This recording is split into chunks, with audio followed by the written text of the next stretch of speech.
Hello everyone. The story I'm going to share today is Silence is the Highest Realm. It's as natural as flowing water for people to be sincere and kind. So there is no need to excessively praise such virtues. Only in a calm and peaceful state of mind can the sublime realm of thought be reached. The open sea is admirable, for its vast yet humbly silent.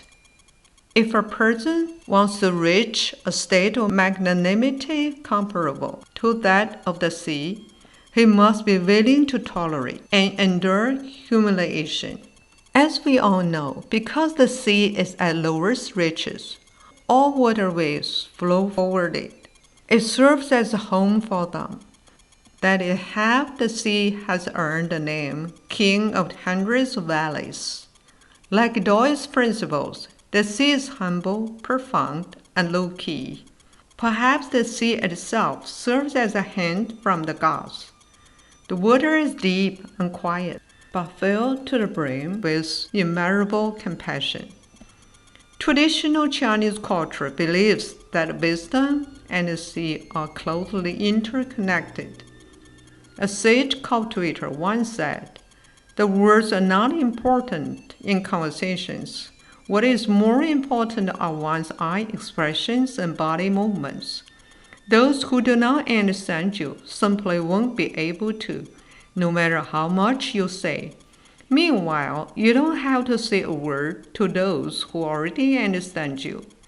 Your simple presence already serves as a language for communication." His words are as profound as tacit agreement between heaven and earth. We are more inside with silence than sound. A Tang poet, Bai Juyi, wrote in his poem, "Within my heart there now foments fell feelings that run deep. At this one sorrowful moment, silence tells what sound would keep." This poem describes an extreme sense of sorrow, bitterness, and yearning that language is insufficient to describe. At those moments, silence has a greater ability to move people than words. Truly kind people don't need to use flattering words. Conversely, those who are eloquent may not necessarily be good people. Noble men are able to communicate via their hearts. Since excessive words are cumbersome, being able to communicate through silence, as heaven and earth does, is something everlasting. Although too much talking serves no good purpose, it's too difficult for people to have not reached a realm of tranquility to remain silent. Here I would like to share a story. Long time ago, there was a vagrant beggar who saw various peoples worshipping a Bodhisattva statue at temple. Feeling envious, he asked the Bodhisattva, "May I switch with you?" "As long as you don't speak a word," replied the Bodhisattva. The wandering beggar sat on the lotus seat. He was suddenly faced with chaotic scene of visitors demanding and wishing for various things. He was able to control himself all day and not speak a word. One day, a man of great wealth went to pray for virtue and moral excellence. He kowtowed and then stood up and left, accidentally leaving his money bag there. The beggar on the lotus seat was just about to remind the man to take money back. But then he remembered the Bodhisattva's words and kept his mouth shut.